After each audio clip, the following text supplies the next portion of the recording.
ഞാൻ കേരളത്തിലാണ് പഠിച്ചു വന്നത് 12 വരെ. പക്ഷെ അത് കഴിഞ്ഞിട്ട് ജാർഖണ്ഡിലാണ് എഞ്ചിനീയറിംഗ് ചെയ്തത്. ജാർഖണ്ഡ് BIT മെസ്ര അവിടുന്ന് എഞ്ചിനീയറിംഗ് ചെയ്തു. പിന്നെ അത് കഴിഞ്ഞ് വർക്ക് ചെയ്തത് നോയിഡയിലാണ്. നോയിഡയിൽ വർക്ക് ചെയ്ത് കഴിഞ്ഞ് കല്യാണം കഴിച്ചിരിക്കുന്നത് ഹരിയാനയിൽ നിന്നാണ്. മത്ലബ് ഹരിയാന. അത് കഴിഞ്ഞ് ജോലി ചെയ്തത് മിസോറമിലാണ്, ഡൽഹിയിലും മിസോറമിലുമാണ്, നോർത്ത് ഈസ്റ്റിൽ. പിന്നെ അത് കഴിഞ്ഞ് വർക്ക് ചെയ്തത് സിൽവാസ ഗുജറാത്ത് ആ ഏരിയയിലാണ്.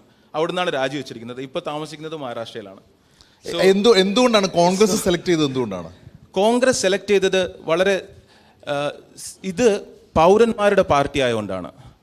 അതായത് പ്രജയിൽ നിന്നും പൗരനിലേക്ക് എന്നുള്ളൊരു യാത്ര ഇന്ത്യയെ ആരംഭിച്ചത് സ്വാതന്ത്ര്യത്തിന് ശേഷം, ആ സ്വാതന്ത്ര്യ സമരത്തിന് അനുബന്ധിച്ചിട്ടാണ്.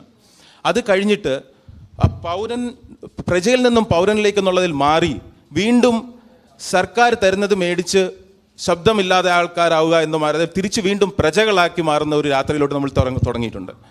ആ തിരിച്ചുള്ള യാത്ര എത്രയും പെട്ടെന്ന് നമ്മൾ നിർത്തുകയും തിരിച്ച് പൗരന്മാരാകാനുള്ള യാത്രയിലെ ഏറ്റവും ഉചിതമായ പാർട്ടി കോൺഗ്രസ് പാർട്ടിയാണെന്നുള്ള ഉച്ചബോധ്യം ഉള്ളതുകൊണ്ടാണ് കോൺഗ്രസ് പാർട്ടിയിൽ ജോയിൻ ചെയ്യുന്നത്. ഈ പ്രവർത്തന മേഖല കേരളമായിരിക്കുമോ അതോ ദേശീയ തലത്തിൽ മൊത്തത്തിലായിരിക്കുമോ? ഇല്ല, അത് പാർട്ടി തീരുമാനിക്കുന്നതനുസരിച്ചിരിക്കും. പ്രത്യേകിച്ച് നിയമസഭാ തെരഞ്ഞെടുപ്പ് കേരളത്തിൽ വരാൻ പോകുന്ന സമയമാണ്. അതെ, പക്ഷേ പാർട്ടി തീരുമാനിച്ചനുസരിച്ചിരിക്കും. കാര്യം ഞാൻ ഇന്ന് ജോയിൻ ചെയ്തേ ഉള്ളൂ. അതുകൊണ്ട് എന്താണ് റോൾ, എനിക്കുള്ള റോൾ എന്നുള്ള കാര്യം എനിക്ക് ക്ലാരിറ്റി ഇല്ല. ഐ വിൽ जस्ट टेल कि जैसे मैं केरला से हूँ पर पढ़ाई किया झारखंड में और नोएडा में काम किया.